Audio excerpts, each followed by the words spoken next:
उधर पश्चिम बंगाल के मालदा से हैरान कर देने वाला एक वीडियो सामने आया। वहां चंचल बाजार इलाके में हथियारों के दम पर 5 बदमाश गहनों की एक दुकान में लूटपाट करते दिखाई दिए। इस घटना के बाद उस पूरे इलाके में सनसनी फैल गई। गहनों की दुकान में लूट की यह घटना वहां लगे सीसीटीवी कैमरे में रिकॉर्ड हो गई। और उस वीडियो में गहनों की उस दुकान के अंदर 5 बदमाश हथियार लहराकर लाखों रुपए के गहने लूटते नजर आए। इस दौरान उन बदमाशों ने वहां काम करने वाले लोगों के साथ मारपीट भी की। इस सनसनीखेज वारदात के वक्त दुकान के अंदर कई लोग मौजूद थे। तभी एक एक करके 5 बदमाश जबरदस्ती दुकान के अंदर दाखिल हो गए।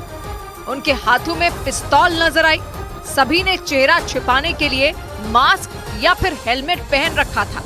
दुकान के अंदर घुसते ही सभी बदमाशों ने हथियार दिखाकर वहां मौजूद लोगों को काबू कर लिया। लोगों के अंदर खौफ पैदा करने के लिए उन बदमाशों ने उनके साथ मारपीट भी की। एक साथ हथियारों से लैस 5 बदमाशों को देखकर दुकान के कर्मचारी बुरी तरह डर गए। सारे लोग इस बात से घबराए हुए थे कि अगर किसी ने भी विरोध किया तो बदमाश गोली चलाने से नहीं चूकेंगे। इसीलिए जान बचाने के लिए दुकान के सभी कर्मचारी चुपचाप खड़े रहे। इसके बाद दुकान के अंदर शुरू हुई गहनों की महालूट। क्योंकि बदमाशों ने गहनों की उस दुकान को महज 5 मिनट के अंदर पूरी तरह खाली कर दिया। वीडियो में सारे बदमाश किसी के दुकान में आने से पहले वहां रखे गहनों को तेजी से बैग में रखते नजर आए। और इस दौरान बदमाश वहां मौजूद लोगों को डराने के लिए उन पर पिस्तौल भी तानते दिखे। लूट के इस वीडियो में सभी बदमाश गहनों को निकालते और उन्हें बैग में तेजी से भरते नजर आए। उनमें एक बदमाश तो सामने की तरफ दीवारों पर सजा कर रखे गए लाखों के गहनों तक पहुंचने के लिए वहां रखे कांच के बॉक्स पर ही लेट गया। इसके बाद वो एक एक करके गहनों को निकालकर अपने साथी को देने लगा। दुकान के दूसरे हिस्से में भी वो बदमाश इसी तरह गहनों को लूटता दिखा। थोड़ी देर बाद एक दूसरा बदमाश वहां काम करने वाले एक कर्मचारी से गहने निकलवाने लगा। बाद में वो बदमाश कांच के बॉक्स के ऊपर चढ़ गया और एक एक कर गहनों को बैग में भरने लगा। वहां से गहने निकालने के बाद वो दूसरी तरफ कूद गया जहां दुकान के कर्मचारी खड़े थे। इसके बाद वो कांच में सजा कर रखे गए गहनों को भी निकालने लगा। इस दौरान उनका एक साथी हाथ में पिस्तौल लेकर दुकान के गेट पर खड़ा रहा, जबकि बाकी के लोग दुकान के अंदर गहनों पर हाथ साफ करते रहे। और फिर लाखों रुपए के गहने लूटकर 5 बदमाश आसानी से फरार हो गए। वारदात की यह खबर जंगल की आग की तरह पूरे इलाके में फैल गई। घटना का पता चलते ही गहनों की उस दुकान के बाहर लोगों की भारी भीड़ जुट गई। लेकिन हालात तब बिगड़ गए जब पुलिस पर देर से पहुंचने का आरोप लगाते हुए लोगों ने उनके खिलाफ मोर्चा खोल दिया। लूट की वारदात से गुस्साए कुछ लोग पुलिस वालों की गाड़ी पर ही टूट पड़े। 2 लोग पुलिस की गाड़ी पर हाथों से हमला करते दिखाई दिए। वीडियो में पुलिस के लोग भीड़ से बचने के लिए वहां से निकलने की कोशिश करते दिखाई दिए। तभी एक आदमी ने सड़क पर रखे बैरिकेड को उठाकर पुलिस की गाड़ी की तरफ फेंक दिया। इसके बाद वहां मौजूद एक दूसरे आदमी ने उसे उठाया और उसे एक बार फिर पुलिस की गाड़ी की तरफ उछाल दिया। गनीमत ये रही कि तब तक पुलिस की गाड़ी वहां से निकल गई थी। उसी दौरान कुछ लोगों ने एक पुलिस वाले को घेर लिया। हालांकि वहां मौजूद लोगों ने उस पुलिस वाले को बचा लिया। इससे पहले लूट की वारदात की जगह पहुंचे पुलिस के अधिकारी लोगों को समझाने की कोशिश करते दिखाई दिए, लेकिन उनके लाख समझाने के बाद भी लोग नहीं माने। हालात हाथ से निकलता देख पुलिस के अधिकारियों ने वहां से निकलने में ही अपनी भलाई समझी। और पश्चिम बंगाल के मालदा की तरह ही बिहार के बेगूसराय में भी गहनों की एक दुकान में लूट का डरा देने वाला एक वीडियो सामने आया। लूट की वारदात को अंजाम देने के लिए 5 बदमाश गहनों की दुकान में ग्राहक बनकर पहुंचे थे और देखते ही देखते उन्होंने वहां लूटपाट शुरू कर दी। लूट की पूरी घटना वहां लगे सीसीटीवी कैमरे में रिकॉर्ड हो गई। और जो वीडियो सामने आया उसमें बदमाशों ने महज 2 मिनट में लूट की वारदात को अंजाम दिया और फरार हो गए।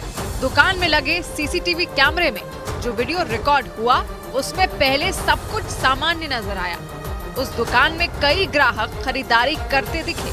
उसी दौरान दुकान के सामने वाले काउंटर पर 2 आदमी दिखे जो आपस में बात कर रहे थे। एक ने टोपी पहन रखी थी और दूसरे ने चश्मा पहना हुआ था। वो दोनों अचानक खड़े हुए और जिसने चश्मा पहन रखा था उसने पिस्तौल निकाल ली और फिर उस बदमाश के दूसरे साथी भी एक्टिव हो गए। उन्होंने भी पिस्तौल निकाल ली। इस दौरान एक बदमाश दुकान में मौजूद कर्मचारी के साथ मारपीट करता भी दिखा और फिर उस दुकान में अफरा तफरी मच गई और वहां मौजूद लोगों ने हाथ खड़े कर दिए और गहनों की दुकान में घुसे बदमाश कर्मचारियों को धमकाने लगे, जिसे देखकर दुकान में मौजूद दूसरे लोग डर गए। बताया गया कि लूट की वारदात को अंजाम देने के लिए गहनों की दुकान में 5 बदमाश घुसे थे, जिसमें 4 बदमाश काउंटर के पास थे और एक बदमाश गेट पर खड़ा होकर सब पर नजर रख रहा था। इसी दौरान गहनों की उस दुकान में भगदड़ मची और एक बदमाश काउंटर के ऊपर चढ़कर दूसरी तरफ जाने की कोशिश करता दिखा। थोड़ी ही देर में दूसरा बदमाश बैग लेकर आता दिखा और काउंटर के दूसरी तरफ कूद गया। उसने काउंटर पर बैग रखा और दूसरे बदमाश ने उस बैग के अंदर से दूसरा बैग निकाला। वहीं दूसरे काउंटर पर खड़ा बदमाश पिस्तौल से दुकान के कर्मचारी को डराता दिखा, तो दूसरी तरफ एक बदमाश काउंटर पर रखे गहने बैग में रखने लगा। दूसरे बदमाश ने भी बैग में गहनों को रखना शुरू कर दिया। जिस वक्त बदमाश बैग में गहने भर रहे थे उस वक्त दुकान में खड़ा एक आदमी हाथ जोड़कर मिन्नतें करता नजर आया, लेकिन बदमाश गहनों के एक-एक डिब्बे खाली कर बैग में भर रहे थे और फिर कुछ देर बाद सभी बदमाश बैग लेकर वहां से फरार हो गए। और दावों के मुताबिक बदमाशों ने गहनों की उस दुकान में करीब 1 करोड़ की लूट को अंजाम दिया था, लेकिन 5 दिन पहले हुई उस लूट के मामले में पुलिस अभी तक किसी को गिरफ्तार नहीं कर पाई, जबकि सभी बदमाशों की तस्वीर साफ साफ सीसीटीवी में रिकॉर्ड हो चुकी है। और सबसे बड़ी बात यह है कि उस वारदात में शामिल किसी भी बदमाश का चेहरा ढका हुआ भी नहीं था। दावों के मुताबिक लूट की ये वारदात 21 दिसंबर को दोपहर 12 बजे के आसपास हुई थी। बताया गया कि हथियारों से लैस 8 बदमाश मोटरसाइकिल से गहनों की दुकान के पास पहुंचे थे और 5 बदमाश अंदर गए थे और उन बदमाशों ने लूट का विरोध करने पर दुकान के एक कर्मचारी को गोली भी मारी, जिसकी वजह से वो जख्मी हो गया।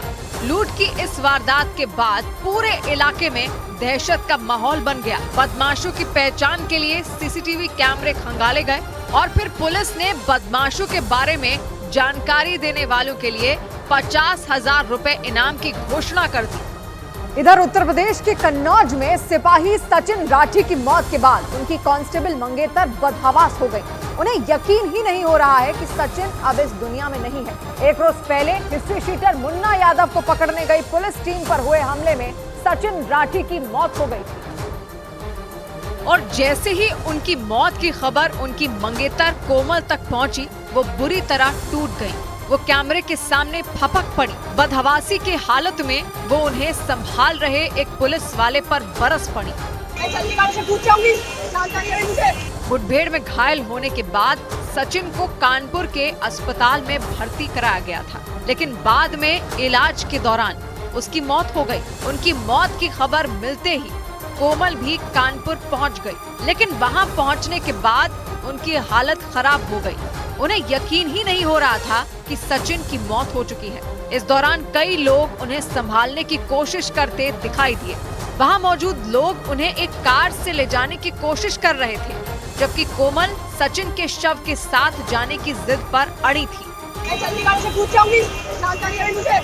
इस दौरान कोमल बेहद गुस्से में नजर आई।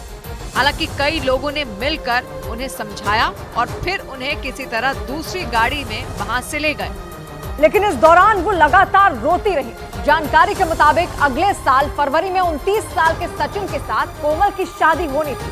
सचिन उत्तर प्रदेश के मुजफ्फरनगर के रहने वाले थे और 2019 में वो पुलिस में भर्ती हुए थे और इस वक्त वो कन्नौज के विशुनगढ़ थाने में तैनात थे और उनकी मंगेतर कांस्टेबल कोमल भी कन्नौज के ही थाने में तैनात हैं। लेकिन किसी को ये नहीं पता था कि शादी से पहले ही इतनी बड़ी घटना हो जाएगी। हुआ यूं कि एक रोज पहले विशुनगढ़ थाना इलाके के हिस्ट्री शीटर मुन्ना यादव को पकड़ने पुलिस की एक टीम उसके घर पहुंची। उस टीम में सचिन भी शामिल थे। लेकिन जैसे ही पुलिस की टीम वहां पर पहुंची, हिस्ट्री शीटर मुन्ना और उसके बेटे ने अपने घर की छत से उन पर फायरिंग शुरू कर दी और करीब 4 घंटे तक हुई मुठभेड़ में दोनों ओर से 40 गोलियां चली। इसी फायरिंग में एक गोली सिपाही सचिन को लग गई। उन्हें घायल हालत में फौरन कानपुर के एक अस्पताल में भर्ती करवाया गया, लेकिन इलाज के दौरान उनकी मौत हो गई। हालांकि बाद में पुलिस ने हिस्ट्री शीटर मुन्ना यादव और उसके बेटे को भी गिरफ्तार कर लिया, लेकिन सिपाही सचिन की मौत के बाद उनकी मंगेतर कोमल की हालत खराब हो गई। उनकी आंखों से आंसू थमने का नाम ही नहीं ले रहे। इस बीच उड़ीसा की राजधानी भुवनेश्वर से चौंकाने वाला एक मामला सामने आया। वहां बीजेपी की सांसद अपराजिता सारंगी को भीड़ के गुस्से का शिकार होना पड़ गया। बीजेपी सांसद का आरोप है कि राज्य की सत्ता में मौजूद बीजेडी यानी बीजू जनता दल से जुड़े लोगों ने उनकी गाड़ी को घेर लिया और उन्हें घंटों तक वहां रोक कर रखा, क्योंकि वहां से जो वीडियो सामने आया उसमें बीजेपी सांसद अपराजिता सारंगी की कार के चारों तरफ लोग ही लोग नजर आए। इसके बाद उनमें कुछ महिलाएं कार के अंदर जाने के लिए धक्का मुक्की भी करने लगी। हालांकि वहां मौजूद पुलिस वालों ने उन लोगों को एक दूसरे से अलग करने की भरपूर कोशिश की, लेकिन भीड़ में मौजूद दोनों तरफ के कुछ लोगों के बीच हाथापाई हो गई। बीजेपी सांसद अपराजिता सारंगी ने आरोप लगाया कि हंगामा करने वाले लोग नवीन पटनायक की पार्टी बीजेडी के समर्थक थे और उन्होंने करीब 2 घंटों तक उनकी कार के सामने हंगामा किया। और फिर तो वहां ऐसा बवाल मचा कि पुलिस वालों के भी हाथ पैर फूल गए। एक तरफ बीजेपी सांसद अपराजिता सारंगी के समर्थक थे तो दूसरी तरफ हंगामा करने वाले लोग थे। हैरत की बात यह रही कि वहां हंगामे की शुरुआत महिलाओं ने की थी और फिर दोनों तरफ की महिलाएं एक दूसरे से मारपीट पर उतर आईं। वहां से आए एक वीडियो में ये साफ नजर आया कि दोनों तरफ की कई महिलाएं एक दूसरे पर थप्पड़ों की बारिश करती दिखाई दी और जब पुलिस ने बीच बचाव की कोशिश की तो उन महिलाओं ने एक दूसरे के बाल पकड़ लिए। इस दौरान वो लोग न सिर्फ आपस में उलझे बल्कि पुलिस वालों से भी कई महिलाएं बहस करती दिखाई दी। इस बहस के बीच उनके चेहरों पर गुस्सा साफ दिखाई दिया। हालांकि मामला बिगड़ता देख पुलिस के बड़े अधिकारियों ने उन महिलाओं को किसी तरह वहां से अलग किया और तब जाकर बीजेपी सांसद अपराजिता सारंगी की गाड़ी वहां से निकल पाई। लेकिन इसके बाद इस मामले ने ऐसा तूल पकड़ा कि ओडिशा की राजनीति में नई बहस छिड़ गई, क्योंकि बीजेपी सांसद अपराजिता सारंगी ने इसे एक सांसद की सुरक्षा में चूक का मामला बताते हुए सीधे सीधे ओडिशा के मुख्यमंत्री नवीन पटनायक को ही निशाने पर ले लिया और उनसे जवाब मांगते हुए एक पत्र लिखा। अपराजिता सारंगी ने आरोप लगाया कि हंगामा करने वाले लोग मुख्यमंत्री की पार्टी बीजेडी से संबंधित थे और उन्होंने जानबूझकर उनकी गाड़ी के सामने घंटों तक हंगामा किया। उनके मुताबिक जब वो संसदीय क्षेत्र में एक जनसभा के लिए पहुंची तो वहां हंगामा करने के इरादे से भीड़ जुटने लगी थी। इसके बाद उन लोगों ने करीब 2 घंटे तक बीजेपी सांसद अपराजिता सारंगी की गाड़ी को टस से मस तक नहीं होने दिया। अपराजिता सारंगी ने उस चिट्ठी में ये दावा भी किया कि उन्हें ना तो कार से बाहर निकलने दिया और ना ही वहां से जाने दिया गया। मतलब एक तरह से उस भीड़ ने करीब 2 घंटे तक उन्हें बंधक बना कर रखा। इस चिट्ठी में उन्होंने इस बात का जिक्र भी किया कि इस तरह उनका रास्ता रोकने से उनका काफी समय बर्बाद हुआ, क्योंकि उनके मुताबिक उस दौरान कई लोग उनके दफ्तर में उनका इंतजार कर रहे थे, लेकिन हंगामा करने वाले लोगों ने उनकी कार को आगे जाने नहीं दिया। हालांकि बीजेडी या फिर नवीन पटनायक की तरफ से इस मामले में अब तक कोई बयान सामने नहीं आया। उधर बंगाल बीजेपी के अध्यक्ष सुकांत मजूमदार के एक बयान पर भड़की टीएमसी ने कोलकाता में अनोखे अंदाज में प्रदर्शन किया। सुकांत मजूमदार का एक वीडियो वायरल हुआ था जिसमें उन्होंने लेफ्ट को निशाने पर लिया था। उनका आरोप था कि लेफ्ट गीता पाठ से ज्यादा फुटबॉल खेलने को तरजीह देता है। और इसी बयान पर भड़की टीएमसी ने कोलकाता में एक रैली निकाली जिसमें पार्टी की 2 महिला कार्यकर्ता नजर आईं। ये रैली निकाली तो गई थी बीजेपी के खिलाफ प्रदर्शन करने के लिए, लेकिन इस दौरान उन कार्यकर्ताओं के हाथों में फुटबॉल नजर आई और उनमें एक कार्यकर्ता लगातार हाथों से फुटबॉल को उछालती और फिर उसे लपकती नजर आई। ऐसी तस्वीर आम तौर पर किसी प्रदर्शन में नजर नहीं आती है, लेकिन फुटबॉल पर दिए बयान के विरोध में निकाली गई इस रैली में इसी खेल को सबसे ज्यादा अहमियत दी गई। इसका सबूत थोड़ी ही देर बाद देखने को मिल गया जब अचानक वो दोनों कार्यकर्ता बीच सड़क पर ही फुटबॉल खेलने लगी। बीजेपी के खिलाफ प्रदर्शन करने के लिए उन्होंने सड़क को ही मैदान बना लिया।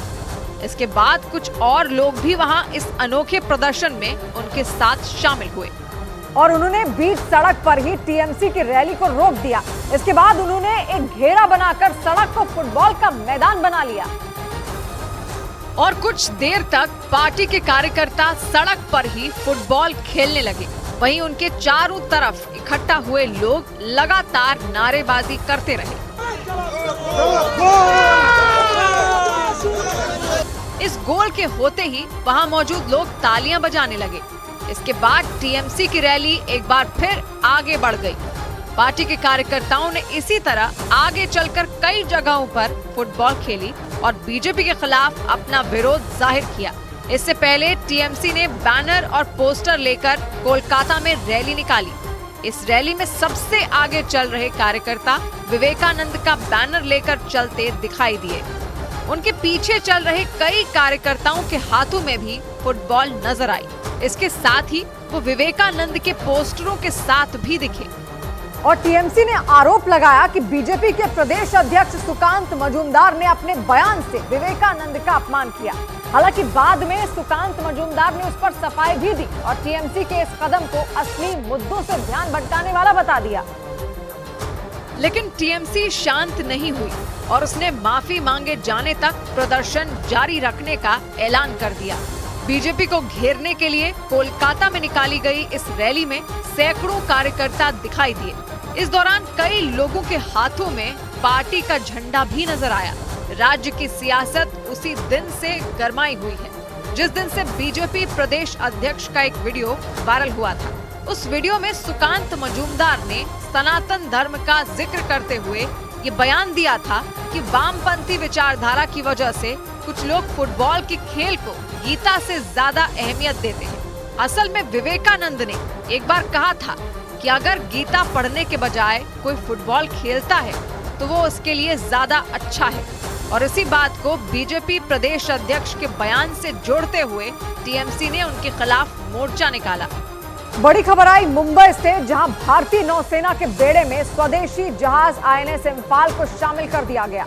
मुंबई के मझगांव डॉकयार्ड में आयोजित कार्यक्रम में रक्षा मंत्री राजनाथ सिंह ने समंदर के इस नए सिकंदर को नौसेना के बेड़े में शामिल किया। लंबी दूरी तक हमला करने की ताकत रखने वाली ब्रह्मोस मिसाइल, टॉर्पीडो और एंटी सबमरीन रॉकेट लॉन्चर्स के साथ आधुनिक निगरानी रेडार से लैस भारत का ये बाहुबली समंदर में दुश्मनों को डुबोने के लिए तैयार हो गया है। यानी भारत की तरफ आंख उठाकर देखने वाले दुश्मनों को नौसेना का ये महाबली जहाज पलक झपकते ही तबाह करने की ताकत रखता है। आईएनएस इम्फाल की वजह से भारतीय नौसेना की शक्ति में कई गुना इजाफा हो गया और आधुनिक हथियारों से लैस इस जहाज की खूबियों के बारे में जानकार दुश्मन देशों के होश उड़ चुके हैं। क्योंकि समंदर के इस नए सिकंदर आईएनएस इम्फाल पर ऐसे हथियार मौजूद हैं जो दुश्मनों के लिए किसी काल से कम नहीं। भारतीय नौसेना ने इस महाबली जहाज की ताकत की झलक भी दुनिया को दिखा दी। समंदर की लहरों पर सवार नए नवेले आईएनएस इम्फाल से भारतीय नौसेना ने पिछले महीने लंबी दूरी तक मार करने वाली सुपरसोनिक ब्रह्मोस मिसाइल दागी थी, जिसने पहले से तय लक्ष्य पर बिल्कुल सटीक हमला किया। नौसेना की तरफ से जारी वीडियो में इस जंगी जहाज से निकलने वाले ब्रह्मोस मिसाइल 90 डिग्री तक घूमकर टारगेट पर हमला करती दिखी। यानी नौसेना के बेड़े में शामिल होने से एक महीने पहले ही आईएनएस इम्फाल ने अपनी ताकत का डंका पूरी दुनिया में बजा दिया था। और कहा जा रहा है कि इसी वजह से भारत के दो दुश्मनों पाकिस्तान और चीन के पैरों तले जमीन खिसक गई।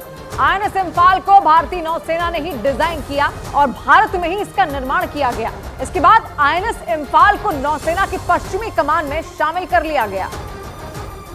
यानी ये स्वदेशी जंगी जहाज हिंदुस्तान की समुद्री सीमा पर चट्टान की तरह तैनात रहकर सुरक्षा करेगा। आईएनएस इम्फाल की बनावट और इस पर तैनात हथियार इसे दूसरे जंगी जहाजों से अलग बनाता है। समंदर के नए महाबली की बनावट पर नजर डालें तो इसकी लंबाई 535 फीट है और ऊंचाई 57 फीट यानी करीब 6 मंजिल के मकान के बराबर।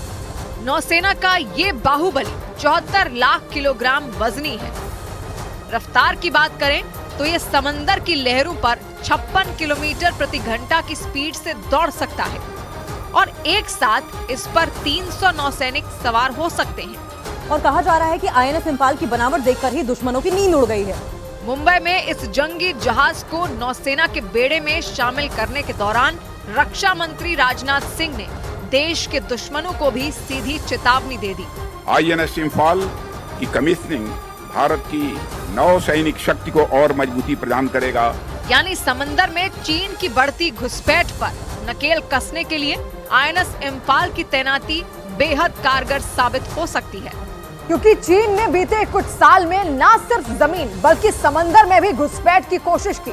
हालांकि भारतीय सेना चीन की हर हरकत पर पैनी नजर बनाई हुई है, लेकिन आईएनएस इम्फाल के नौसेना के बेड़े में शामिल होने के बाद न सिर्फ भारत की निगरानी क्षमता बढ़ गई बल्कि दुश्मन पर पूरी ताकत से हमला करने की शक्ति में भी इजाफा हो गया। क्योंकि हिंदुस्तान के इस शक्तिशाली जहाज पर बराक और ब्रह्मोस जैसी मिसाइलें मौजूद हैं, जो चुटकी बजाते ही समंदर में दुश्मन के जहाजों की समाधि बनाने की ताकत रखती हैं। ये हमारी नेवी को और हमारे देश को और सुदृढ़ बनाएगा।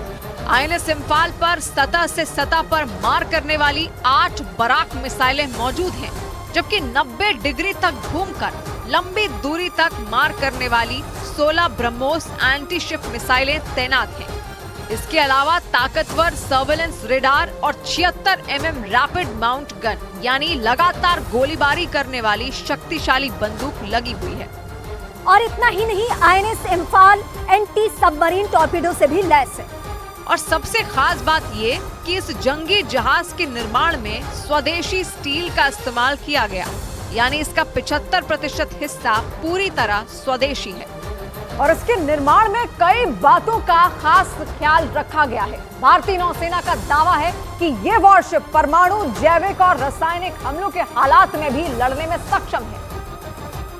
यानी परमाणु हमले के वक्त भी समंदर का ये सिकंदर मोर्चा संभाल सकता है। आईएनएस इम्फाल पर 21 इंच के 4 टॉर्पेडो ट्यूब्स और 2 एंटी सबमरीन रॉकेट लॉन्चर्स भी लगाए गए हैं।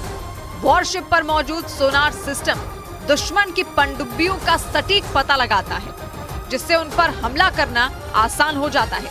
सोनार के इनपुट के बेसिस पर ये इंडिजिनस रॉकेट लॉन्चर फायर करा जाता है। इसके बेसिस पर आप एनिमी सबमरीन को डुबा सकते हैं। आईएनएस इम्फाल पर एक साथ 2 वेस्टलैंड सी किंग या ध्रुव हेलीकॉप्टर ले जाए जा सकते हैं। नेवी के अधिकारी इस जंगी जहाज को समंदर के पानी पर तैरता हुआ एक आधुनिक शहर बताते हैं। ये मशीनरी कंपार्टमेंट शिप का दिल है और ये पूरी शिप जो है वो एक स्मार्ट सिटी है। नेवी के अफसरों ने बताया कि इस युद्धपोत में ऐसे सेंसर लगे हैं जो दुश्मन के हथियारों का आसानी से पता कर सकते हैं, और इन सेंसर्स को ऐसे डेक में लगाया गया है जिन्हें दुश्मन देख नहीं सकता।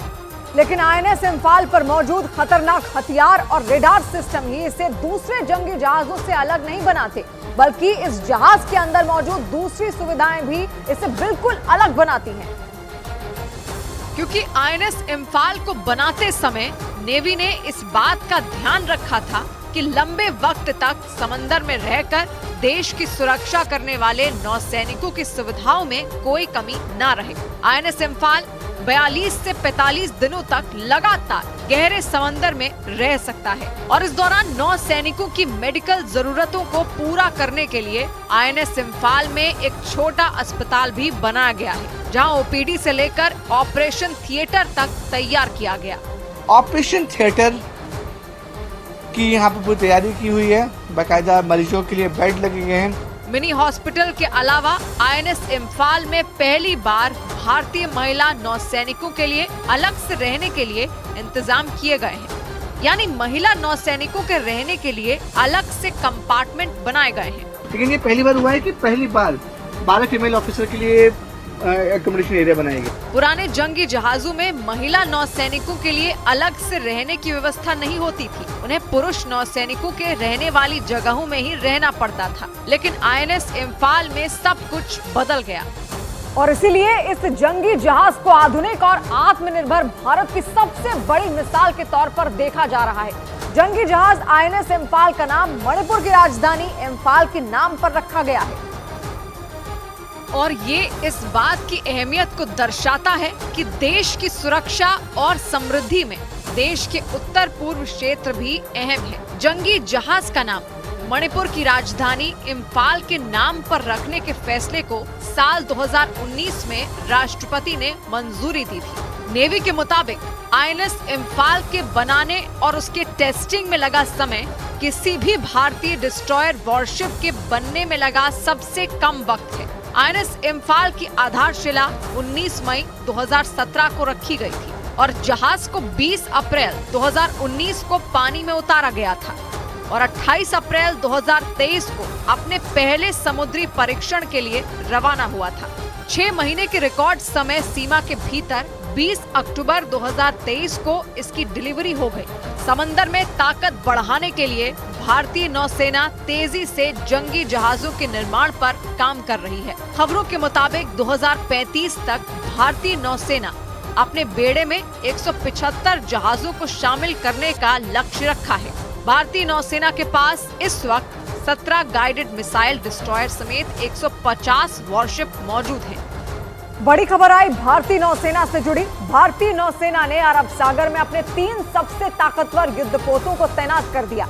खबर है कि नौसेना ने ये फैसला 3 दिन पहले अरब सागर के हिस्से में मौजूद MV केम प्लूटो जहाज पर हुए हमले के बाद लिया। मतलब सीधे शब्दों में भारतीय नौसेना ने अरब सागर में अपनी ताकत का सबूत सबके सामने रख दिया और ये साफ कर दिया कि भारत की तरफ आंख उठाकर देखने वाले दुश्मन को अरब सागर में ही डुबोकर मार दिया जाएगा। और इसके लिए भारतीय नौसेना ने बाकायदा पूरी प्लानिंग भी कर ली है और उसकी इस प्लानिंग की सबसे अहम कड़ी है भारत के 3 शक्तिशाली युद्धपोत, जिन्हें भारतीय नौसेना ने अरब सागर में दुश्मन का सामना करने के लिए तैनात कर दिया। इन युद्धपोतों के नाम INS मोरमुगाव, INS कोलकाता और INS कोच्चि है। इस फैसले के बाद खुद रक्षा मंत्री राजनाथ सिंह ने ऐलान किया कि भारतीय नौसेना अपने दुश्मनों को पाताल से भी खोज निकालेगी। जिन्होंने भी इस हमले को अंजाम दिया है उन्हें हम सागर तल से भी ढूंढ निकालेंगे और उनके खिलाफ कठोर कार्रवाई की जाएगी।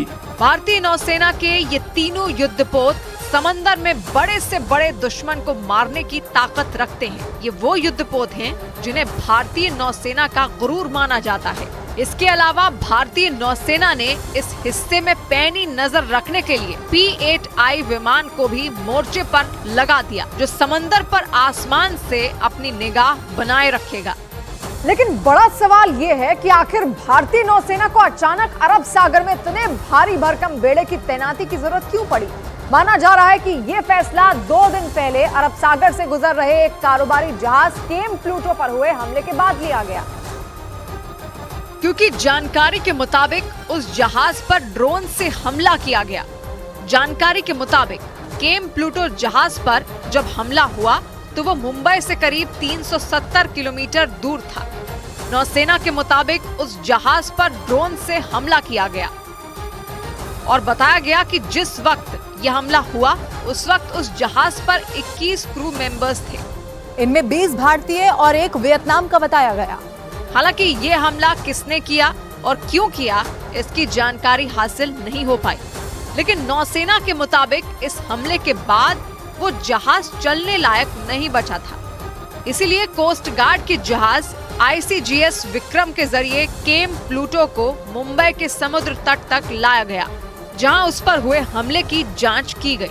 लेकिन इसी बीच अमेरिका ने एक ऐसा दावा किया जिसके बाद ये कहानी और पेचीदा हो गई, क्योंकि अमेरिकी रक्षा विभाग पेंटागन ने यह आरोप लगाया कि कारोबारी जहाज केम प्लूटो पर हुए हमले की साजिश ईरान ने रची।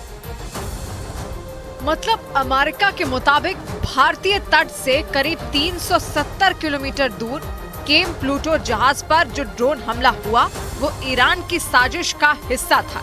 यह आशंका इसलिए जताई गई क्योंकि जब उस जहाज पर हमला हुआ उस दौरान वो अमेरिका के संपर्क में था और अमेरिकी रक्षा विभाग के मुताबिक सऊदी अरब से चलकर भारत पहुंचने वाले उस कारोबारी जहाज को बीच में ही निशाना बना लिया गया। दावा किया गया कि उस पर ड्रोन के जरिए हमला किया गया। हालांकि ईरान ने अमेरिका के इस आरोप को सिरे से नकार दिया, लेकिन अमेरिका की बातों को तवज्जो इसलिए दी जा रही है क्योंकि जब उस जहाज पर हमला हुआ तब वो अमेरिका के संपर्क में था और दूसरी वजह ये है कि ड्रोन और ईरान का रिश्ता तो जग जाहिर है। माना जाता है कि उसी के शाहिद 136 ड्रोन से रूस ने यूक्रेन में जबरदस्त तबाही मचाई और आशंका जताई जा रही है कि ये हमला भी ड्रोन के जरिए हुआ, इसीलिए इस साजिश के तार ईरान से भी जुड़ गए। ब्रेकिंग न्यूज आई दिल्ली में इजरायली दूतावास के पास हुए संदिग्ध धमाके से जुड़ी। इजरायली दूतावास के पीछे जिस जगह पर धमाका होने की खबर है उसके पास ही एक चिट्ठी भी मिली है। वहां मिली ये चिट्ठी इजरायल के राजदूत को लिखी गई है। इस चिट्ठी के साथ एक झंडा भी लिपटा हुआ है। पुलिस ने चिट्ठी को अपने कब्जे में ले लिया। आनंद इस वक्त हमारे साथ जुड़ रहे हैं। आनंद, चिट्ठी को लेकर, धमाके को लेकर और क्या जानकारी है? देखिए, दिल्ली पुलिस की स्पेशल सेल कई घंटों से मौके पे मौजूद थी और दिल्ली पुलिस को एक लेटर मिला है। जो लेटर जो है इजरायली दूतावास के राजदूत को एड्रेस किया गया है और उसमें एक झंडा लपटा गया है। इसकी जांच जो है दिल्ली पुलिस कर रही है, न केवल एंटी सोशल एलिमेंट बल्कि टेरर एंगल से भी इस पूरे मामले की जांच की जा रही, क्योंकि इसके पहले भी कुछ साल पहले इजरायली एम्बेसी के बाहर एक ब्लास्ट हुआ था और जिसकी जांच एनआईए और दिल्ली पुलिस की स्पेशल सेल ने की थी। हालांकि वो मामला अब तक अनसुलझा है कि आखिर उस ब्लास्ट की सच्चाई क्या थी। इसलिए तमाम एजेंसियां आज पूरी तरह से अलर्ट पे थी और तमाम एजेंसियों ने कई घंटे का सर्च ऑपरेशन किया, जिसके बाद जो धमाके की बात की जा रही थी उसकी सच्चाई जानने की कोशिश की जा रही है। जाहिर तौर पर इस पे क्या कॉन्स्पिरेसी इजरायली एम्बेसी के बाहर लेटर की क्या सच्चाई है, इसकी जांच जो है अब तमाम सेंट्रल एजेंसियां कर रही हैं और सेंट्रल एजेंसियों की कई टीम जो है इस वक्त मौके पर मौजूद है। जानकारी के लिए शुक्रिया आनंद।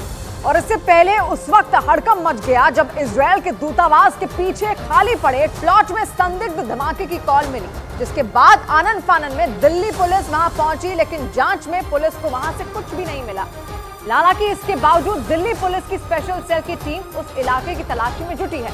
फॉरेंसिक विभाग की टीम भी इसकी जांच कर रही है। इसके साथ ही तमाम सुरक्षा एजेंसियां भी अलर्ट हो गईं, क्योंकि धमाके की जो कॉल मिली थी वो इजरायली दूतावास के पीछे की घटना बताई जा रही है। इसीलिए दिल्ली पुलिस के कान खड़े हो गए।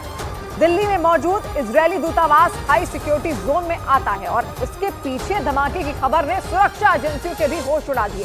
पुलिस अब इस बात का पता लगा रही है कि ये कॉल किसने और किस मकसद से की थी। इधर 200 करोड़ के पुलिस को जांच में कुछ नहीं मिला है, लेकिन अभी भी पुलिस को बेहद तफ्तीश से, बेहद गहराई से इस पूरे मामले की जांच कर रही है।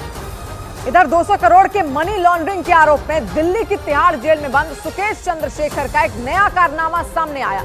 आरोप है कि उसने जेल में बैठकर विदेशी नंबरों से एक्ट्रेस जैकलीन फर्नांडिस को व्हाट्सएप के जरिए कई मैसेज भेजे थे और उन मैसेज में सुकेश ने जैकलीन से अपने प्यार का खुलेआम इजहार तक किया था। सुकेश चंद्रशेखर के जो मैसेज सामने आए उनमें एक में उसने जैकलीन को कोर्ट में पेशी के दौरान काले कपड़े पहनकर आने की गुजारिश की थी। जेल के सूत्रों का दावा है कि विदेशी और फर्जी नंबरों से सुकेश ने जैकलीन को इसी साल 30 जून को ये मैसेज भेजे थे और उसी व्हाट्सएप मैसेज में उसने कोर्ट में जैकलीन को काले कुर्ते या काले रंग का कपड़ा पहनकर आने के लिए कहा था, ताकि उसे ये पता चल सके कि जैकलीन ने उसके सारे मैसेज पढ़ लिए हैं। इस मैसेज में उसने जैकलीन से अपने प्यार का इजहार भी किया। हालांकि जेल के सूत्रों का दावा है कि सुकेश की लाख मिन्नतें करने के बाद भी सुनवाई के दौरान जैकलीन काले कपड़े पहनकर नहीं आई थी। दावा है कि जैकलीन के कोर्ट में काले कपड़े पहनकर नहीं आने की वजह से सुकेश काफी परेशान हो गया था। और जेल के सूत्रों के मुताबिक जैकलीन के काले रंग की ड्रेस नहीं पहनने के बाद सुकेश ने उसे मनाने के लिए एक दूसरा व्हाट्सएप मैसेज भी भेजा था। उस मैसेज में उसने जैकलीन के काले कपड़े नहीं पहनने पर दुख जताया था।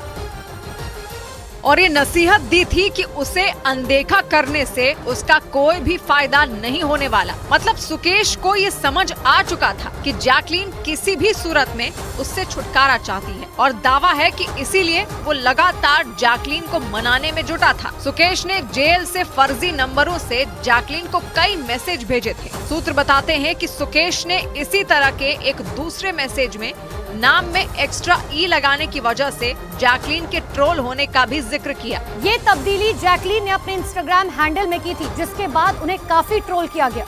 उसने दावा किया कि ट्रोल करने वाले लोग फर्जी हैं और आने वाले वक्त में वो सुपरस्टार बनेगी। असल में जैकलीन ने इसी साल जून में अपने नाम में एक एक्स्ट्रा ई जोड़ लिया था और इसके अलावा सुकेश ने एक दूसरे मैसेज में फिल्म निर्देशक लव रंजन के साथ एक फिल्म डील का भी जिक्र किया। उसने जैकलीन को लिखे मैसेज में ये दावा किया कि जल्द ही लव रंजन उससे संपर्क करेंगे। हालांकि इस मामले में जैकलीन ने दिल्ली पुलिस को ये शिकायत दी है कि जेल से सुकेश उन्हें मैसेज भेजकर परेशान कर रहा है। बड़ी खबर आई समाजवादी पार्टी के नेता स्वामी प्रसाद मौर्य के हिंदू धर्म से जुड़े विवादास्पद बयान से जुड़ी। स्वामी प्रसाद मौर्य के हिंदू धर्म से जुड़े विवादास्पद बयान से समाजवादी पार्टी ने किनारा कर लिया। डिंपल यादव ने बयान दिया कि यह स्वामी प्रसाद मौर्य का निजी बयान है। साथ ही उन्होंने ये भी कहा कि अखिलेश यादव भी इस बयान से सहमत नहीं है। यानी हिंदू धर्म से जुड़े विवादास्पद बयान पर स्वामी प्रसाद मौर्य अपनी पार्टी में अलग थलग पड़ गए, क्योंकि अखिलेश यादव ने उनके बयान से किनारा कर लिया। और मैनपुरी के एक कार्यक्रम में पहुंची डिंपल यादव ने मीडिया के सामने स्वामी प्रसाद मौर्य के बयान से किनारा कर लिया। जो उनकी राय है ये सिर्फ उन्हीं की राय है, समाजवादी पार्टी की उससे कोई लेना देना नहीं है। डिंपल यादव जब वहां पहुंची तो लोगों ने उन्हें घेर लिया। किसी ने उनके पैर छुए तो किसी ने अपनी अपील से जुड़ी चिट्ठी उनके हाथों में पकड़ा दी। और फिर डिंपल यादव कार्यक्रम स्थल पर पहुंची और वहां समाजवादी पार्टी की साइकिल यात्रा को हरी झंडी दिखाई। लेकिन इससे पहले ही मीडिया ने डिंपल यादव से स्वामी प्रसाद मौर्य के बयान के बारे में सवाल पूछ डाला। डिंपल का इस मामले में जो जवाब आया वो बिल्कुल नपातुला था, क्योंकि उन्होंने खुद तो स्वामी प्रसाद मौर्य के बयान से किनारा किया ही, अखिलेश की राय भी इस बारे में साफ कर दी। राष्ट्रीय अध्यक्ष ने भी कहा है कि ये उनके व्यक्तिगत विचार हैं, ये पार्टी की सोच नहीं है। हिंदू धर्म पर कई विवादास्पद बयान दे चुके स्वामी प्रसाद मौर्य ने एक दिन पहले ही हिंदू धर्म पर विवादास्पद बयान दिया था। हिंदू एक धोखा है, जिसे हम हिंदू धर्म कहते हैं वो कुछ लोगों के लिए धंधा है। स्वामी प्रसाद मौर्य से इस बारे में कई सवाल पूछे गए, लेकिन वो अपनी बात पर अड़े रहे। लेकिन उनकी अपनी ही पार्टी ने उनका साथ छोड़ दिया, क्योंकि खबर है कि अखिलेश ने उनसे इस तरह का बयान देने से बचने के लिए कहा था। बड़ी खबर आई विपक्षी गठबंधन में पीएम के चेहरे पर चल रही खींचतान से जुड़ी। शरद पवार ने बयान दिया कि पीएम पद का चेहरा प्रोजेक्ट करने से कोई फर्क नहीं पड़ता। उन्होंने 1977 का जिक्र करते हुए ये बयान दिया, जबकि इससे पहले खबर आई थी कि खरगे के नाम पर सोचा जा रहा है, लेकिन खुद खरगे ने इस खबर को खारिज कर दिया था। लेकिन अटकलें लगी थी कि खरगे के नाम का जिक्र होते ही नीतीश कुमार और लालू प्रसाद यादव नाराज हो गए थे और अब शरद पवार ने विपक्षी गठबंधन की ओर से पीएम पद के उम्मीदवार पर बयान दे डाला। और पुणे की प्रेस कॉन्फ्रेंस में इस मुद्दे पर बात की। उन्होंने 1977 के आम चुनाव के बाद मोरारजी देसाई के प्रधानमंत्री बनने का जिक्र किया और फिर विपक्षी गठबंधन की ओर से पीएम के चेहरे की जरूरत को ही नकार दिया। लोग वजन करण्याच्या उन्नतीची आली असते, लोक निर्णय घेत असतात। इससे एक दिन पहले नीतीश कुमार ने अपनी नाराजगी की खबरों पर 6 दिन बाद चुप्पी तोड़ी थी। गलत नहीं भाई, गलत है। हम जरा भी नाराज नहीं है। अवकारातों को हमके ठीक बनाइए, जिनको भी बनाइए। नीतीश ने अपने हाव भाव और बात करने के तरीके से बताने की कोशिश की थी वो किसी पद की इच्छा नहीं रखते। लेकिन अगले ही दिन शरद पवार का ऐसा बयान आया कि एक बार फिर विपक्ष के पीएम पद के चेहरे के मुद्दे पर बात होने लगी, क्योंकि इधर शरद पवार ने पुणे में ये बयान दिया, उधर बिहार कांग्रेस के नेताओं के साथ राहुल गांधी ने बैठक की और दिल्ली में इन नेताओं के साथ मंथन किया। कांग्रेस मुख्यालय में हुई इस बैठक में बिहार प्रदेश कांग्रेस के अध्यक्ष अखिलेश सिंह, कांग्रेस प्रभारी मोहन प्रकाश, कांग्रेस संगठन महासचिव केसी वेणुगोपाल और पार्टी के सांसद और विधायक शामिल हुए। इस बैठक में पहुंचे राहुल, खरगे और केसी वेणुगोपाल साथ बैठे दिखे। और खबर आई कि बैठक में लोकसभा चुनाव की तैयारियों और सीट शेयरिंग पर भी चर्चा हुई। यानी कांग्रेस ने बिहार से ही लोकसभा चुनाव की तैयारियां शुरू की, क्योंकि विपक्षी गठबंधन में पीएम पद का चेहरा और सीट शेयरिंग अहम मुद्दा है। और खबर है कि राहुल गांधी और खरगे ने इसी मुद्दे पर बिहार कांग्रेस के नेताओं से बात की, जबकि बैठक से ठीक पहले पवार ने विपक्षी गठबंधन की ओर से पीएम के चेहरे की जरूरत को नकार दिया था। उधर अमेरिका के न्यूयॉर्क में गाजा में सीजफायर की मांग को लेकर लोग सड़कों पर उतर आए। फिलिस्तीन के हजारों समर्थकों ने वहां की सड़कों पर जमकर हंगामा किया, जिसके बाद पुलिस ने कई प्रदर्शनकारियों को हिरासत में ले लिया। क्योंकि प्रदर्शन के दौरान वो लोग पुलिस से ही भिड़ गए। इसका जो वीडियो सामने आया उसमें प्रदर्शनकारी पुलिस से भिड़ते नजर आए। वहां से आई एक तस्वीर में एक प्रदर्शनकारी लाउडस्पीकर लेकर पुलिस के सामने नारेबाजी करता नजर आया। ऐसे में जब एक पुलिसकर्मी ने उससे वो लाउडस्पीकर छीनने की कोशिश की तो वो प्रदर्शनकारी उस पुलिसकर्मी से भिड़ गया और जैसे जैसे वो पुलिसकर्मी उसकी तरफ बढ़ता गया वो लाउडस्पीकर लेकर पीछे हटता चला गया और आगे जाकर जमीन पर गिर पड़ा। इसके बाद कुछ पुलिसकर्मियों ने उसे पैरों के बल जकड़ लिया और उससे लाउडस्पीकर छीन लिया। ऐसे में वो प्रदर्शनकारी काफी देर तक झटपटाता रहा और इसके बाद पुलिस उस प्रदर्शनकारी को वहां से उठाकर ले गई। क्योंकि फिलिस्तीनी समर्थकों ने न्यूयॉर्क की सड़कों पर जमकर प्रदर्शन किया। सड़कों पर उतरे हजारों प्रदर्शनकारियों ने गाजा में जारी जंग में सीजफायर की मांग की और फिलिस्तीनियों के समर्थन में नारे भी लगाए। इसका जो वीडियो सामने आया उसमें फिलिस्तीन को आजाद करो के पोस्टर नजर आए। इसके अलावा कुछ लोग फिलिस्तीन का झंडा भी लहराते दिखे। वहां हुए प्रदर्शन में बच्चे, बूढ़े और महिलाएं भी शामिल हुई और उन्होंने फिलिस्तीन के समर्थन में मार्च निकाला। प्रदर्शन के दौरान सब लोगों ने एक सुर में गाजा में जल्द से जल्द सीजफायर की मांग की। 7 अक्टूबर को इजरायल में हुए हमले के बाद गाजा में जो जंग शुरू हुई उसमें वहां रहने वाले हजारों बेकसूरों की मौत का दावा किया गया और इसीलिए न्यूयॉर्क में फिलिस्तीनी समर्थकों ने पहले मार्च निकाला और फिर एक जगह इकट्ठा होकर जमकर प्रदर्शन किया और गाजा में जारी जंग को रोकने की मांग की।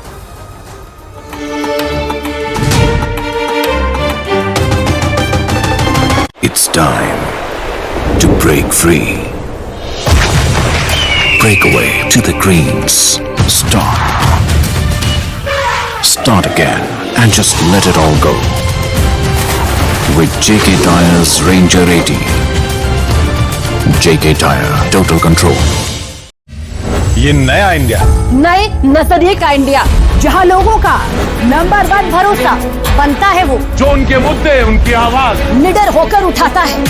लोगों की नंबर 1 पसंद बनता है वो जो सिर्फ रफ्तार नहीं जिम्मेदारी पर भी विश्वास रखता है। देश का नंबर 1 न्यूज चैनल बनता है वो जो देश हित और जनहित दोनों को सर्वोपरि समझता है। न्यूज़ 18 इंडिया, नए इंडिया का नया number 1 news channel.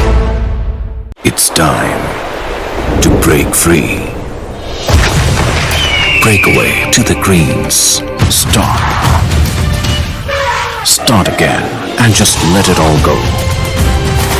With JK Tyre's Ranger 80.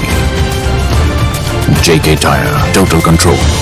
बड़ी खबर आई यूपी के पीलीभीत में एक बाघ के आतंक से जुड़ी। पीलीभीत में जंगल से भागकर एक बाघ गांव में पहुंच गया और वहां की एक दीवार पर चढ़कर घंटों आराम करता रहा।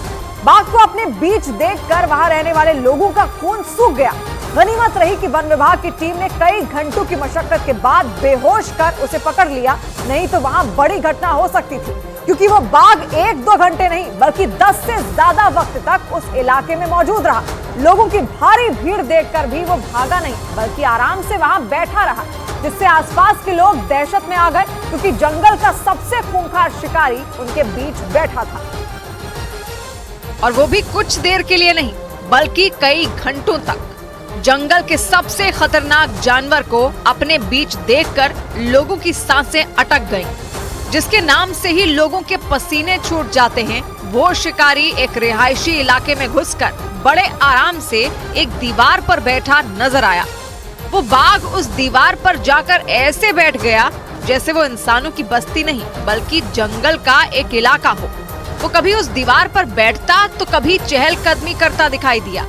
अपने एक वार से बड़े जानवर का काम तमाम कर देने वाला वो बाघ शिकार के मूड में नहीं था, इसीलिए वो कहीं भागने के बजाय घंटों तक उसी तरह बैठा रहा। इस दौरान लोगों को पहली बार किसी बाघ को इतना करीब से देखने का मौका मिला।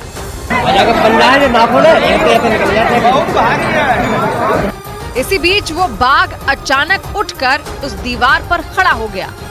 वो अपने चारों तरफ जुटी सैकड़ों लोगों की भीड़ को देखने लगा।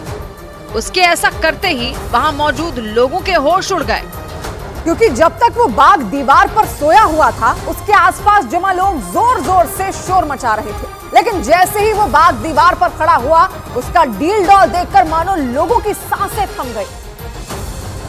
और एक पल के लिए तो वहां सन्नाटा छा गया, क्योंकि दीवार पर बड़े आराम से सो रहा बाघ अचानक उठ खड़ा हुआ। दीवार पर खड़ा होकर वो वहां मौजूद लोगों की तरफ देखने लगा। इस दौरान वहां मौजूद कई लोग मोबाइल फोन से उसका वीडियो बनाते रहे। कुछ पलों तक शांति से खड़े रहने के बाद अचानक उस बाघ ने अपने कदम दीवार की आगे की तरफ बढ़ा दिए, लेकिन एक कदम बढ़ाने के बाद ही वो फिर दीवार पर बैठने की कोशिश करने लगा। वहाँ खड़ी भीड़ में किसी ने उसे बैठने के लिए आवाज भी लगाई। बाघ फिर से उसी दीवार पर बैठ गया। उसे देखकर ऐसा लगा मानो उसने भीड़ में खड़े उस आदमी की बात सुन ली हो। हालांकि बाघ की इस हरकत के बाद वहाँ खड़े सैकड़ों लोगों की भीड़ एक बार फिर शोर शराबा करने लगी, क्योंकि अगर वो बाघ किसी पर भी हमला कर देता तो उसका बच पाना बेहद मुश्किल था। इस खतरे को देखते हुए ही वहां पहुंची वन विभाग की टीम ने उसके चारों तरफ जाल और रस्सी की घेरेबंदी कर दी। हालांकि गनीमत रही कि थोड़ी देर तक खड़े रहने के बाद वो बाघ फिर उसी तरह दीवार पर बैठ गया। लेकिन जैसे जैसे वक्त बीतता जा रहा था, लोगों की धड़कनें भी तेज हो रही थी। बाघ के रिहायशी इलाके में आने की खबर जंगल में आग की तरह फैल गई। इसके बाद तो वहां बाघ को देखने के लिए इतने लोग जुट गए जैसे लगा कि वहां कोई मेला हो। मैदान के अलावा चारों तरफ मौजूद घरों की छतों पर भी लोग ही लोग खड़े दिखाई दिए। आसपास के गांव से भी कई लोग उसे देखने के लिए पहुंचने लगे। वो बाघ रात के अंधेरे में ही उस इलाके में पहुंचा। बताया गया कि कुत्तों के भौंकने पर लोगों की नजर उस पर पड़ी और जैसे ही गांव वालों ने उसे देखा, उनकी नींद उड़ गई। इसके बाद तो गांव के लोग रात भर सो ही नहीं सके। रात के बाद कब दिन का उजाला हो गया, लोगों को पता ही नहीं चल सका। सबकी नजर हर पल उस बाघ पर टिकी थी। वो उसकी हर हरकत पर नजर बनाए हुए थे, क्योंकि वो किसी भी पल कहीं भी भागकर जा सकता था और ऐसे में कोई भी उसका शिकार भी बन सकता था। इसी वजह से लोग उसके आसपास ही घंटों तक खड़े रहे। और इसके बाद वहां पहुंची वन विभाग की टीम ने उसे पकड़ने की तैयारी शुरू की। वन विभाग के लोगों ने सबसे पहले तो उसे बेहोशी वाला इंजेक्शन लगाया ताकि उस पर काबू पाया जा सके। लेकिन इस बाघ पर बेहोशी वाले इंजेक्शन का असर काफी देर में हुआ और फिर जैसे ही वो बेसुध होकर जमीन पर गिरा, वन विभाग के कर्मचारियों ने उस पर कपड़ा डालने की कोशिश की ताकि उसे कुछ दिखाई ना दे और उसे बिना खतरे के बांधा जा सके। हालांकि ऐसा करने में टीम के पसीने छूट गए, क्योंकि वो बाघ जमीन पर गिरने के बाद भी कई बार उठ खड़ा हुआ। ये देखकर लोगों का कलेजा मुंह को आ गया। बेहोशी की हालत में भी कोई उसके नजदीक जाने की हिम्मत नहीं जुटा पा रहा था। जब थोड़ी देर बाद वो बाघ पूरी तरह बेहोश हो गया, तब जाकर उसे बांधा गया और फिर वन विभाग की गाड़ी में चढ़ाया गया। गनीमत रही कि बिना किसी अनहोनी के वन विभाग की टीम ने उसे पकड़ लिया, नहीं तो इतना बड़ा बाघ किसी की भी जान ले सकता था। और इसीलिए उस बाघ को पकड़ने में एक साथ कई लोगों को जुटना पड़ा, जबकि उस पर बेहोशी वाले इंजेक्शन का असर लगातार बढ़ता जा रहा था। लेकिन इसके बावजूद उस बाघ ने वन विभाग के कर्मचारियों को काफी देर तक छकाया। एक बार तो लगा कि वो काबू में आ गया है। ये जानकर एक आदमी ने उसकी पूंछ पकड़ ली, लेकिन वो अपनी पूंछ छुड़ाकर फिर आगे की तरफ चला गया।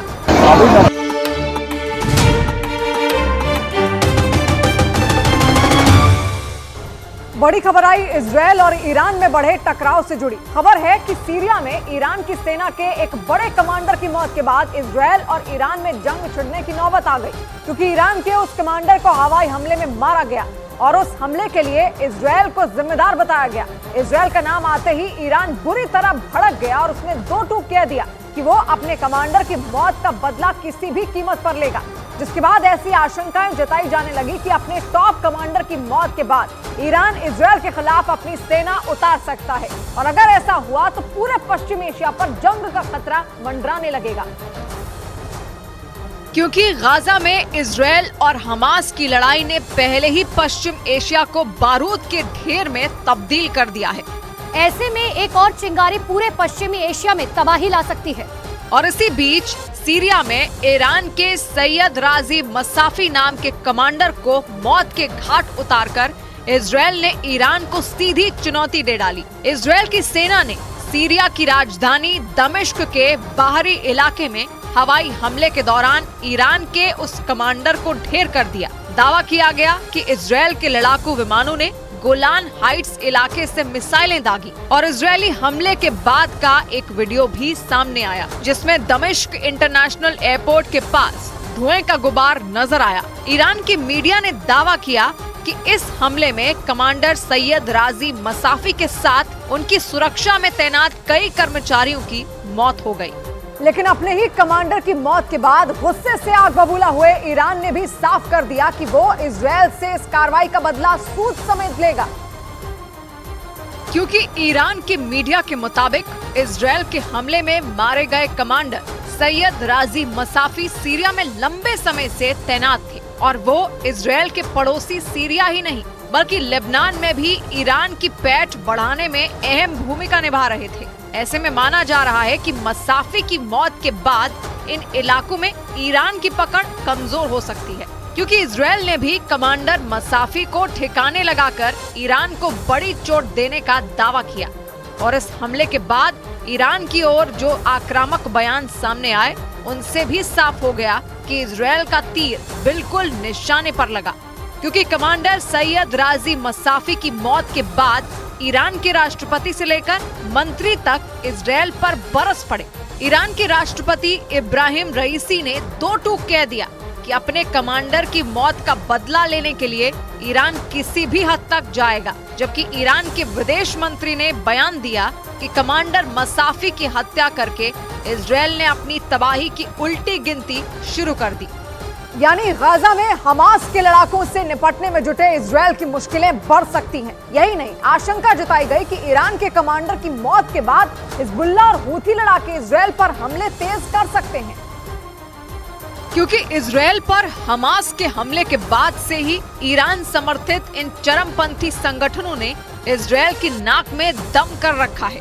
हिजबुल्लाह के लड़ाके लेबनान से उत्तरी इजरायल पर रुक रुक कर बम बरसा रही हैं, तो यमन में मौजूद हूथी लड़ाकों ने लाल सागर में इजरायल के जहाजों का निकलना दूभर कर दिया है।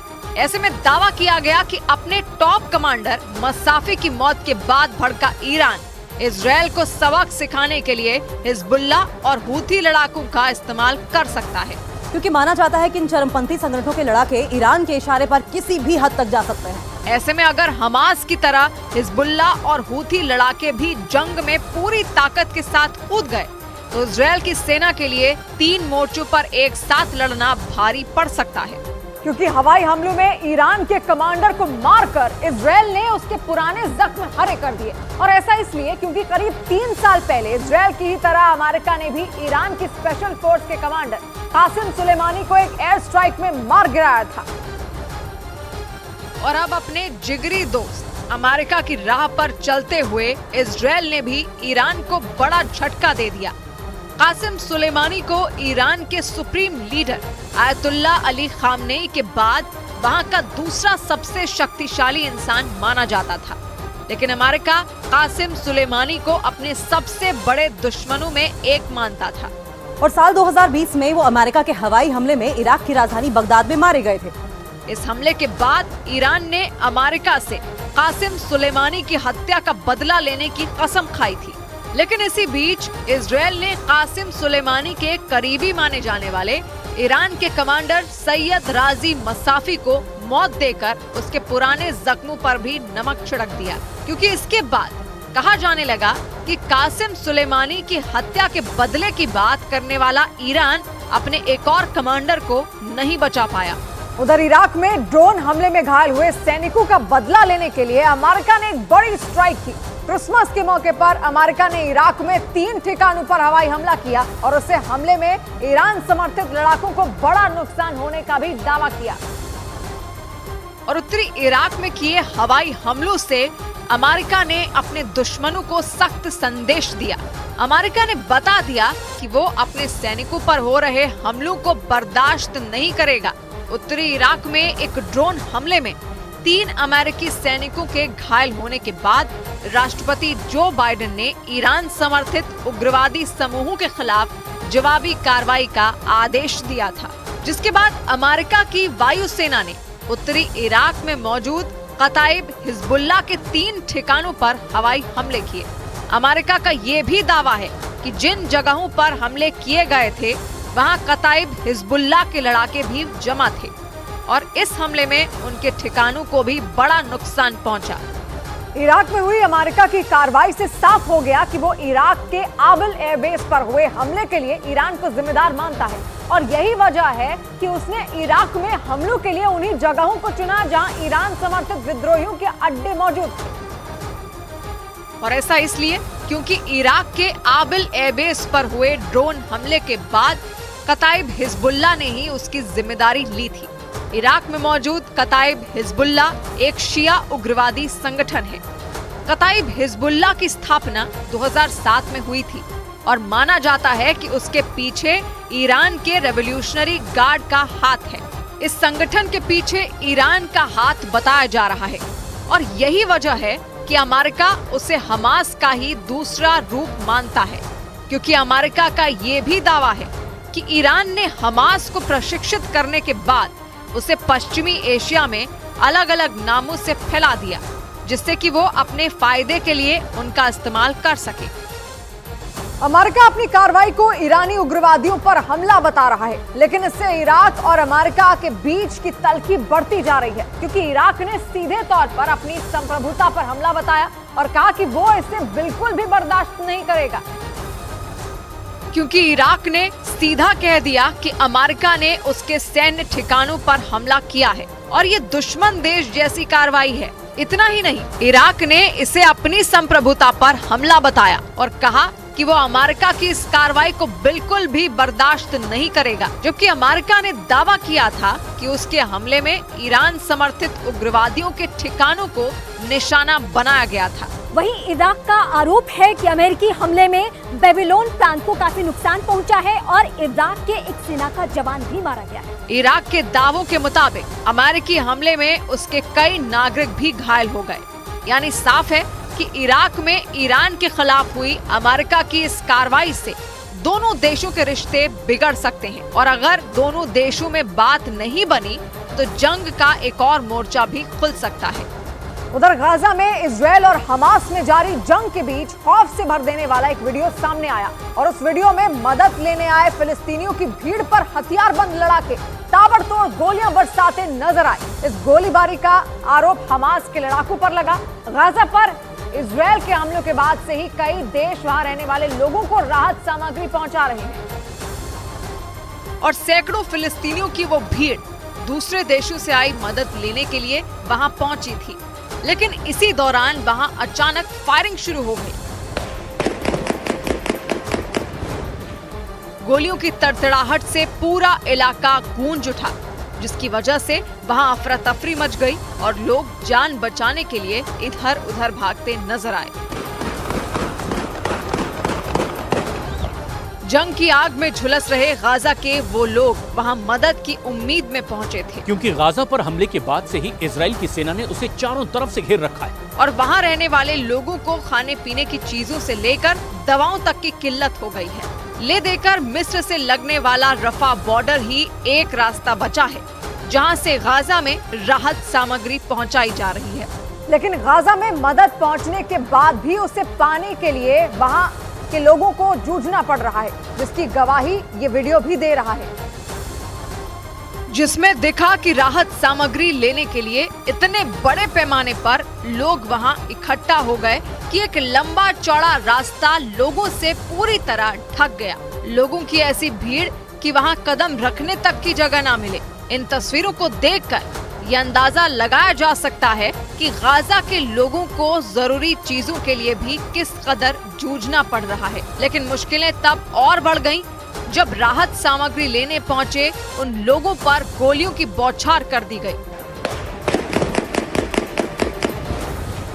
ताबड़तोड़ फायरिंग की वजह से वहां ऐसी भगदड़ मची कि मदद की आस में आए फिलिस्तीनी अपनी जान बचाकर भागने को मजबूर हो गए। इस गोलीबारी का आरोप हमास के लड़ाकों पर लगा।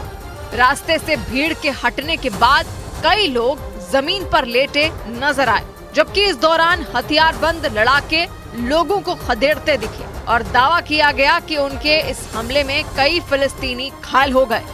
इस बीच चीन में 72 साल बाद ऐसी ठंड पड़ी कि वहां के कई इलाकों में तापमान -40 डिग्री तक पहुंच गया। 11 दिसंबर से चीन में जारी बर्फीले तूफान ने लोगों का जीना मुहाल कर दिया, क्योंकि वहां पड़ रही हाड़ कपा देने वाली ठंड की वजह से लोग घरों में कैद होने को मजबूर हो गए।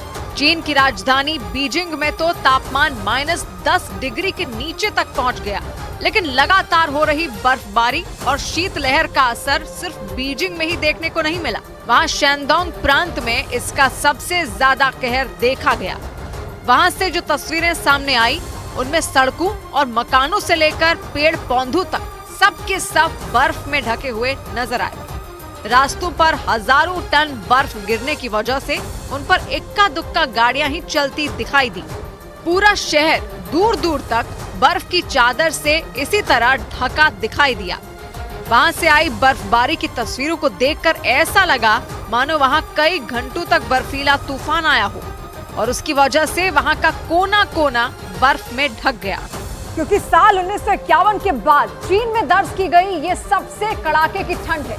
11 दिसंबर से लगातार हो रही बर्फबारी और शीतलहर की वजह से वहां रहने वाले लोगों की जिंदगी पर ब्रेक लग गया